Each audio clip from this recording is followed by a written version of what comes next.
Hello प्यारे बच्चों, तो चलिए इस क्वेश्चन को डिस्कस करते हैं। ये काफ़ी अच्छा क्वेश्चन है, आपको रिवीजन के लिए इस क्वेश्चन को जरूर रखना चाहिए। और सिमिलर कॉन्सेप्ट का क्वेश्चन आपने पीवाईक्यू में देखा भी होगा, जो जेईई मेन ने भी पूछा है, ठीक है ना। तो सबसे पहला अप्रोच जो होना चाहिए इस क्वेश्चन में क्या होना चाहिए, इसने बोला one of the root of equation, मतलब इस इक्वेशन का एक रूट जो है वो इस फॉर्म में है, ठीक है ना। जहाँ पे ये बोल रखा है m is non zero integer और n और r जो है वो रिलेटिव प्राइम नेचुरल नंबर है, तो अपने को m plus n plus r चाहिए। देखो, सबसे पहले हमने यहाँ पे देखा जो भाई x टू द पावर 6 है, x टू द पावर 5 है, x क्यूब है, x है और -2 का टर्म है। हमने देखा यार ये थोड़ा सिमिलर टाइप का मिल रहा है, देन ये, ठीक है ना। तो हमने इसको x क्यूब से डिवाइड कर दिया। तो जब आप इसको x क्यूब से डिवाइड करोगे तो यहाँ पे क्या आ जाएगा, 2000 एक्स क्यूब बन जाएगा और ये क्या हो जाएगा, 100 x स्क्वायर हो जाएगा और ये वाला 10 आ गया। और इसको लिख दिया आपने 1/x स्क्वायर और ये क्या आ जाएगा, -2/x क्यूब आ जाएगा। अब देखो, क्या मैं इन दोनों को एक साथ कर सकता हूँ और इन दोनों को एक साथ कर सकता हूँ, क्योंकि यहाँ पे एक्स क्यूब और यहाँ पे न्यूमरेटर में दिखा और यहाँ पे डिनोमिनेटर में दिखा एक्स क्यूब, तो इन दोनों को हमने एक साथ कर दिया।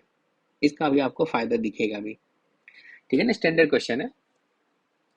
अब इसमें से आप टू कॉमन लोगे, ठीक है ना, इन दोनों में से अपन टू कॉमन ले सकते हैं, तो दिखा ये 1000 x क्यूब -1/x क्यूब। और यहाँ पे क्या लिख सकते हैं, 100 x square plus 1/x square plus 10 equals to 0। क्या मैं यहाँ पे इस पूरे पार्ट में, एक तो हमें दिखा यहाँ पे 1000 x क्यूब है और यहाँ पे दिखा 100 x स्क्वायर, क्या मैं इसको लिख सकता हूँ सिमिलर टाइप का, जो है ये 10x का क्यूब है और ये 10x का स्क्वायर है और यहाँ पे 1/x cube plus 1/x square. अब देखिए, दोनों में अगर हमें सिमिलर टाइप का टर्म बनाना है, ठीक है ना, अगर मैं a बोल दूं किसको, a इक्वल्स टू मैं 10x बोल दूं और b इक्वल्स टू मैं 1/x बोल दूं, ठीक है ना। तो क्या ये वाला पार्ट लिखा हुआ है A cube minus B cube और ये लिखा है A square plus B square लिखा हुआ है। तो A cube minus B cube में क्या आप लिख सकते हो इसको, a माइनस बी का whole cube plus 3ab into A plus B. ऐसे ही A square plus B square को आप लिख सकते हो a माइनस बी का होल स्क्वायर प्लस 2ab।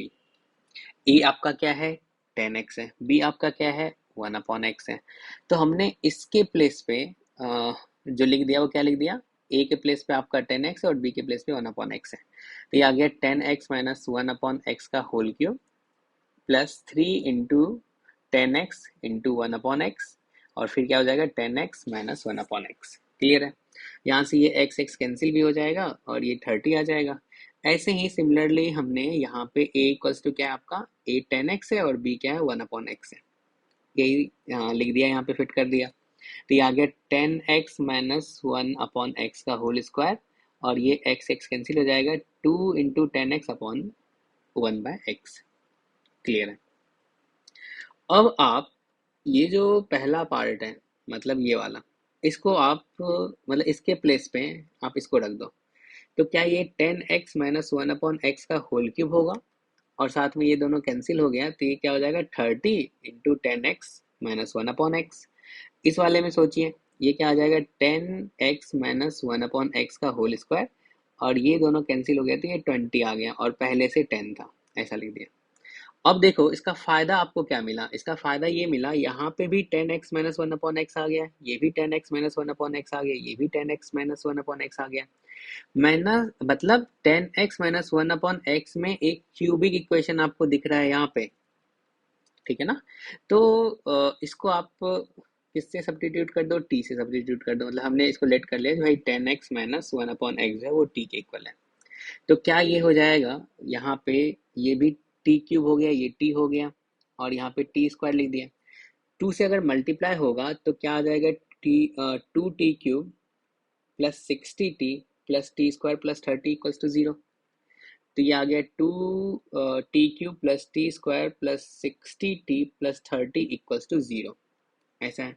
अब हमें यहाँ पे बहुत अच्छे से दिख रहा है, जब अगर इसमें मैं टी स्क्वायर कॉमन ले लूँ तो हमें क्या दिखेगा, 2t+1। और इसमें अगर 30 कॉमन ले लूँ तो ये दिख रहा है 2t+1। तो यानी कि इसका जो फैक्टर होगा, एक क्या आ जाएगा टी स्क्वायर प्लस 30 और दूसरा क्या आ जाएगा 2t+1 आ जाएगा। ठीक है ना। इसका प्रोडक्ट क्या है, जीरो के इक्वल है, तो याद कह सकते हैं ये जीरो होगा या फिर ये जीरो होगा। ये तो जीरो पॉसिबल है नहीं, तो यानी कि ये पॉसिबल नहीं है। तो यानी कि यहाँ से आपको दिखा टी का वैल्यू कितना, -1/2 आ रहा है। अब आपने t इक्वल्स टू -1/2 रखा, और t है क्या आपका, तो t है 10x -1/x। यहाँ पे आप फिट कर दीजिए। अब आपको क्वाड्रेटिक बनता हुआ दिख रहा है। पहले तो आप इसको सिंप्लीफाई कर लीजिए, तो ये 10x² -1/x हो गया, फिर क्रॉस मल्टीप्लाई कर दीजिए तो क्वाड्रेटिक इक्वेशन दिखा। इस क्वाड्रेटिक इक्वेशन का आप रूट्स फाइंड कर लीजिए सीधराचार इक्वेशन लगा के, -b प्लस माइनस √d/2a से। तो ये आ गया -1 plus minus square root of 161/40। इसने दे रखा है जो है इसका एक रूट जो है अल्फा, वो कितना, मतलब एक रूट जो है m प्लस √n/r है। तो अपन इसमें से माइनस वाले को हटा के प्लस वाला जो है वो रख लिए, क्योंकि एक रूट के बारे में बात कर रहे हैं, दूसरे रूट माइनस के साथ आएगा। तो m का वैल्यू क्या आएगा, कंपेयर करोगे तो -1 आएगा, n का वैल्यू कितना होगा 161 होगा, और r का वैल्यू 40 होगा। तो यहाँ पे m भी मिल गया, n भी मिल गया, r भी मिल गया। अगर इन तीनों को ऐड कर दोगे तो तीनों को ऐड करने से कितना आ रहा है, ये 200 आएगा। ठीक है ना। तो इस क्वेश्चन का जो करेक्ट आंसर होगा वो क्या होगा, 200 होगा, यानी कि सी ऑप्शन जो है आपका करेक्ट है। काफी अच्छा क्वेश्चन है, आपको बहुत अच्छे से इसको सीख लेना है। ठीक है ना, क्योंकि सिमिलर टाइप का क्वेश्चन कई बार पूछा जा चुका है, तो ये आपको अच्छे से आना चाहिए।